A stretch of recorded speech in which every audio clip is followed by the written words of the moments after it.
Alright, so I feel like it's safe to say that Sonic fans are pretty insane. And now for something completely different. Electric hedgehog power. Fuck you, that's low hanging fruit!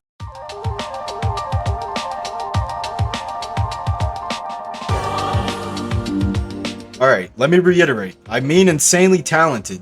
And with the year being 2026, the Sonic franchise is in a pretty good state. And I feel like you in good faith can't disagree with the fact that quality-wise, things have definitely received a substantial improvement over the franchise's overall health in the 2010s. But one of the byproducts of the mediocrity and overall lack of ambition of the games that were coming out around that time is the explosive scene of Sonic fan content, which experimented with the franchise in ways that Sega was admittedly too afraid to. Some people even believing that these fans outright made Sega obsolete in some cases. And while I've never been a Sega hire this man type of person, I also do have a deep appreciation and respect towards Sonic fan content. Most of it really doing the heavy lifting when it comes to making me a Sonic fan, because the franchise around that time, the games that were coming out were pretty lacking, to say the least. So with all that being said, I thought it would be fun to take a look back at one of the bigger Sonic fan games I remember from a few years ago, that I remember a lot of people saying outright surpassed the majority of the modern Sonic games that were coming out in the 2010s. Especially now that we live in a post-Frontiers and Shadow Generations world, I just thought it would be pretty fun. So enough talking about Sonic Omens. Let's break down how Sonic controls in the game. So the game uses the boost formula that was first introduced in Sonic Rush, brought into 3D with Sonic Unleashed, perfected with Generations, and bastardized in Forces. But it tries to incorporate more adventure-esque level design elements by having an overall more open feel and allowing Sonic to actually be able to move in a 3D space. Now while I think in some ways they succeed with blending the two gameplay styles together, some levels in the latter half of the game really start to show its flaws. And during the process of making this video I learned why. It boils down to the engine that this game was made on not being developed by Team Ouroboros internally, instead using a modified version of the Infinity engine. Now, I'm not about to act like a fucking expert on game design or anything, but I feel like when you play a video game from a franchise like Sonic, where part of the fun of the character, in my opinion, is how much you can really get a hold on how the character controls game to game, and once you get a good grasp on it, you can really break the level design and take full advantage of it. So the point that I'm trying to make is, with a game like Sonic, you can really feel when the character doesn't synergize with the level design. And in this game, Sonic and Shadow kind of have a little bit of wonkiness when it comes to platforming in tight areas. But with that being said, I can say with my full chest that the first 3 levels of this game are actually pretty fun. So with all that being said, and not really knowing how to transition into the next point in a way that flows good, we're just going to talk about Sonic's moveset.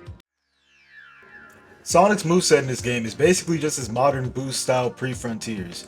If I had to compare it to any of the games that came out prior, I would say that he feels closest to Forces, which really isn't a diss coming from me, because most of my complaints with modern Sonic and Forces stem from the actual level design and not his base control.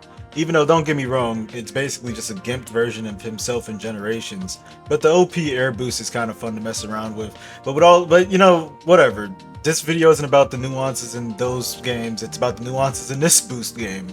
And I think that it's pretty cool. Where the differences lie is in his actual abilities. This is where you get the light speed dash and his bounce from the adventure games. The reason why I specified the light speed dash from the adventure games is because there's actually 2 styles in this game. They have the old school one from SA1, and I'm pretty sure it was in SA2 also. It's been a while since I played that game vanilla, but it's the one where you hold it down and it charges up and then you let out a homing chain. And then they have the newer style that appeared in Heroes, Unleashed, Generations, where you find a trail of rings and then tap the button and you do you basically just snap onto the rings and do a light speed dash. The bounce is also back, I know I already mentioned that, but it's fun to mess around with. And a cool universal thing that Sonic and Shadow both share is the ability to turn into a ball while they're boosting if you hold the crouch button. I love this. I hope that because I know that the head game designer for Frontiers or whatever, he uses Twitter, and he just straight up said that they view the fan games as competition, which I love, and I hope in some way they've seen that, because I think that having this as a way of including some form of, and I cannot stress this enough, the most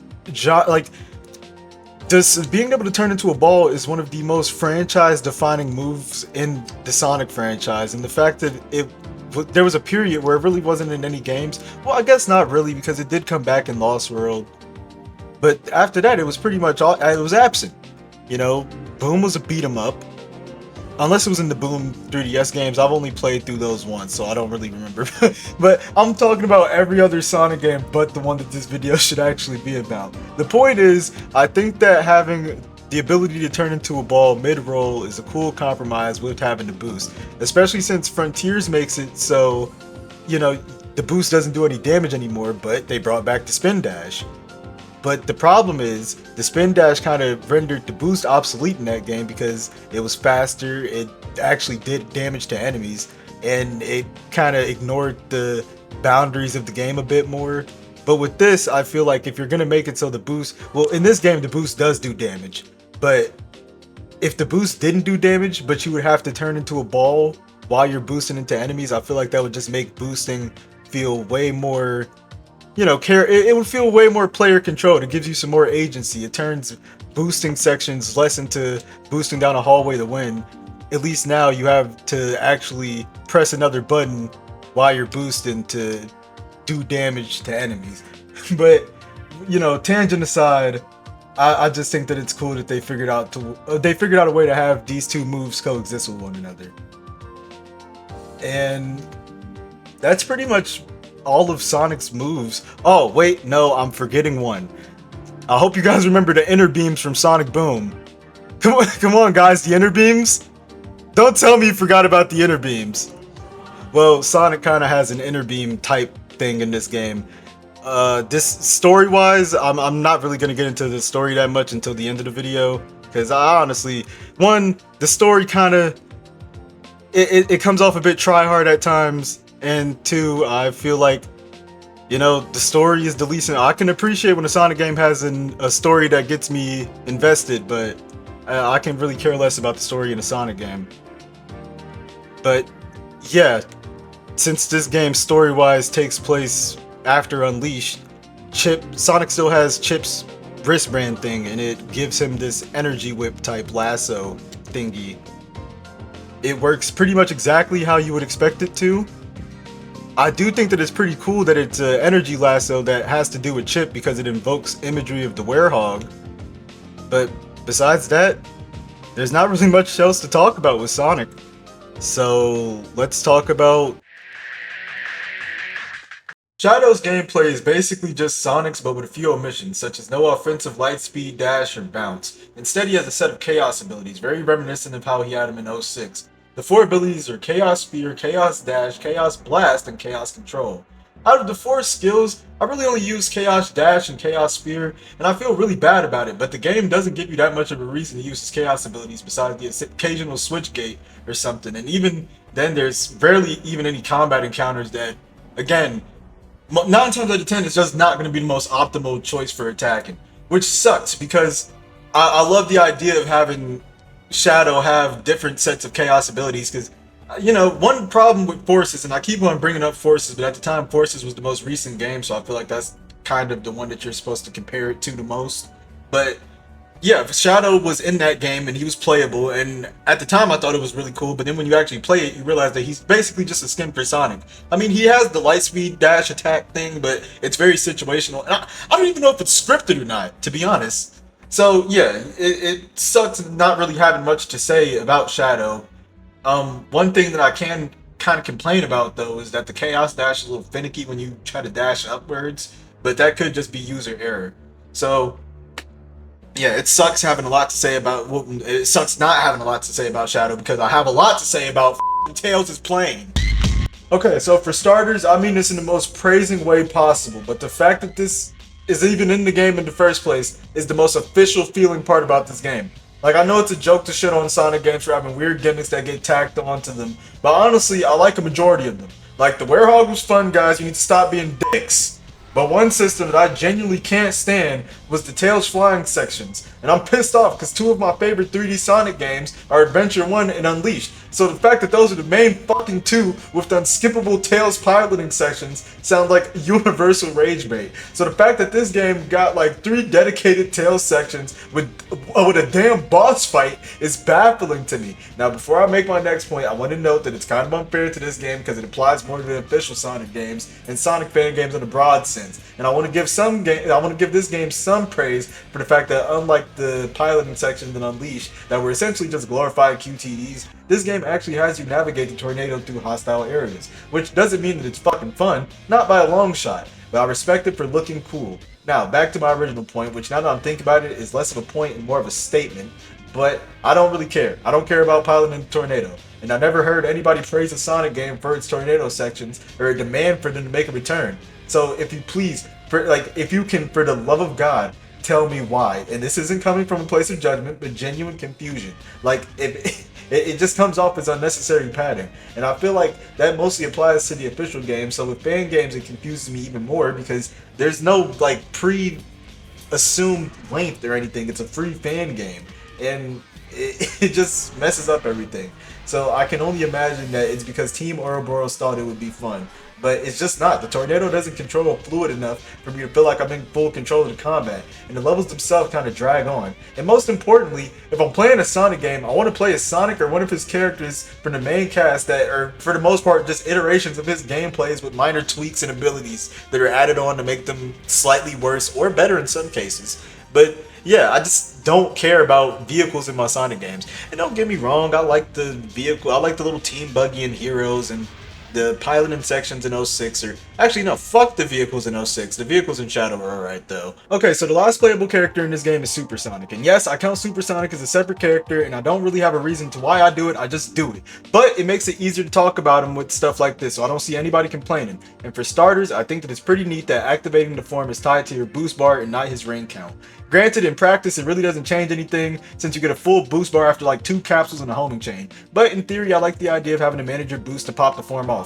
He also gets this Scream Wipe Explosion move that's similar to the one that he gets with Hypersonic and Sonic 3 and Knuckles. And with that being said, it's pretty much all you can say about Super Sonic. I mean, it's Super Sonic. He's pretty OP in this game though, so it's pretty fun flying across the level geometry. So, I really don't know how to talk about the bosses in this game.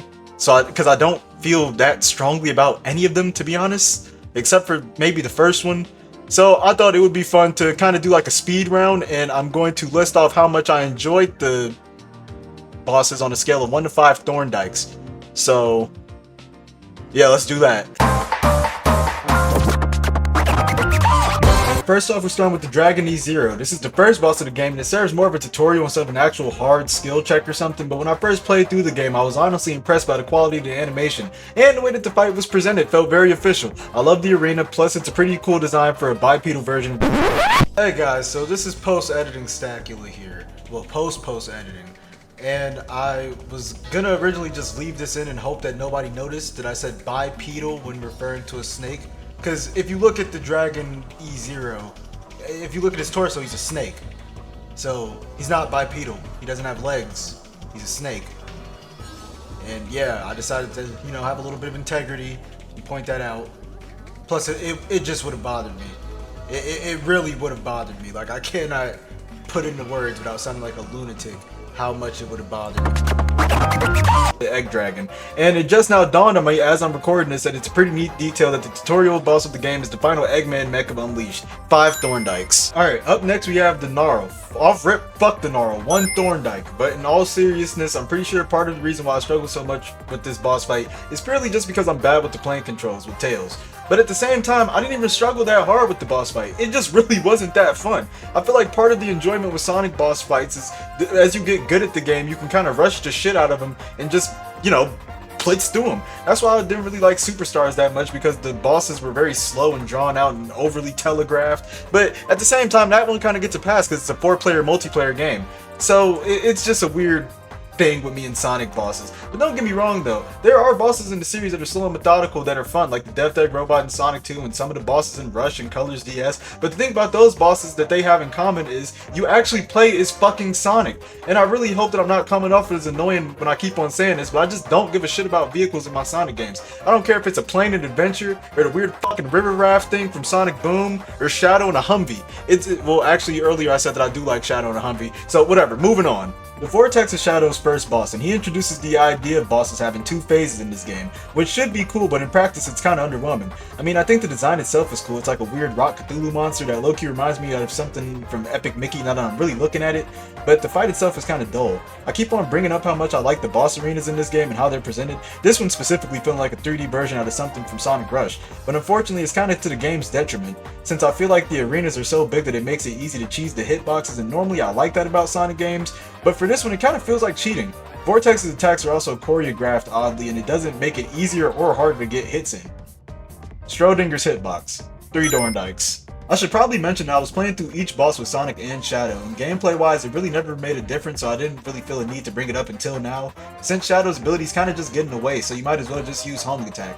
But since this boss is running on a highway, I used Chaos Control to freeze the mech in place and run past it. And once I did unfreeze time, I got obliterated by each attack at once. I really didn't have a reason to bring that little anecdote up, but I wasn't recording and I felt like that story was way too funny to not bring up. The boss itself is fine. To be honest, I do prefer this style of running towards the Eggman and a flying mech over the auto runner style that was used in Colors and Lost World.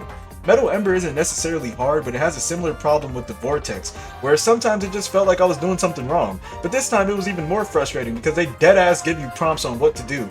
And I would hit them, but sometimes it just didn't feel responsive, or I'm just bad at the game. Who knows? Anyways, 4 Thorndykes. So, for story reasons that I don't 100% fully understand, Shadow winds up fighting Maria Robotnik, or at least a hallucination of her or something. So I know I'm about to directly contradict myself because I just said playing as Sonic and Shadow doesn't really have a difference with bosses, but with this fight it kinda does. Since with Shadow you have Chaos Control, making the fight really easy, due to the fact that it has that same circle Sonic Rush arena layout thing. So you can kind of just hang back when she flings a bunch of stuff at you, use Chaos Control, and then wait till the enemy spawn to do your damage. So with Sonic, since he doesn't have Chaos Control, the fight is a little bit harder, but you can still just walk back far enough and wait until all of the attacks get done.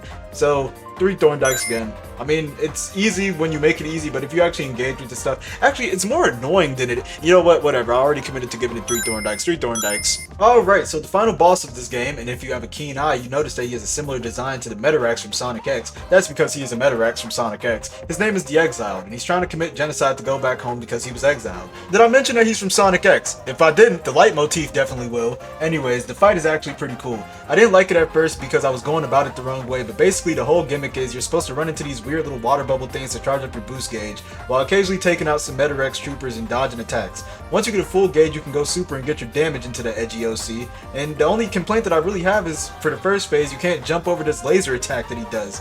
I'm honestly surprised Sega's never done a boss fight like this before. The idea of Sonic going in and out of his super form during a boss fight is super cool to me, and it reminds me of Goku in the last, well, it wasn't the last episode, no, it was the last episode of Dragon Ball Super. It was when they were fighting Jiren, you know the scene that I'm talking about.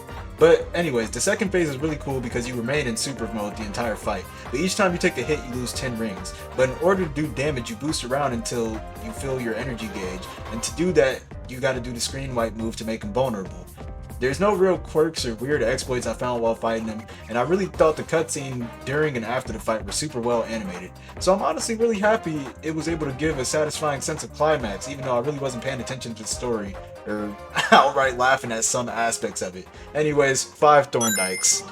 Well, with everything being said, I guess the last thing to really say is that I think Sonic Omens is a pretty solid game. Like, I mean, for crying out loud, it's a free fan game, so you literally gain and lose nothing from playing it. Well, I guess you lose time if you don't like it, but I guarantee that you'll probably like it. It's a well-made game, all things considered. I mean, it's better than what I could do, but that's kind of a dumb criticism. Whatever, I'm talking about nothing. So I think that my final comments about this game, I'm going to lay out in a compliment sandwich. So I'm going to start with something nice. Number 1, the cutscenes in this game. They're really well animated.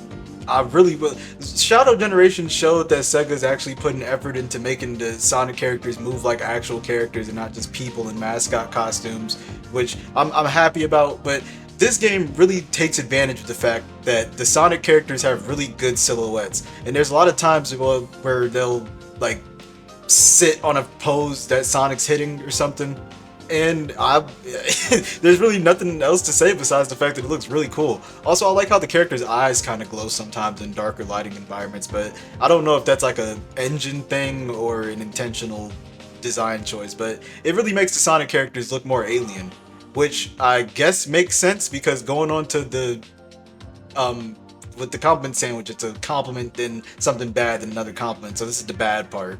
Well, not really bad, but I don't know. So I know earlier I said that the story of this game I really didn't care about, wasn't commenting on, which still kind of applies. But one thing about the story that kind of threw me off is it takes a lot from Sonic X, given the fact that, you know, the final boss is literally a Metarex, but it's also the sequel to Unleashed. And you know, the whole thing with Sonic Unleashed is it didn't get a Sonic X adaptation, for one. That's the first thing. But humans were such an integral part of Sonic Unleashed. So in this game, it starts off showing the animal people. And one of the things with Sonic X is Sonic X uses the Mobian logic, where there's the Mobian world and then there's the human world. So is this a version of you see where I'm trying to get at right now? Like, did the events of Sonic Unleashed happen in Sonic X? And if they did, how? Because Mobius is already a separate planet from Earth, unless in this weird fan game universe they're combined, and which is most likely the case. But still, the Sonic fan in me was just kind of confused about that.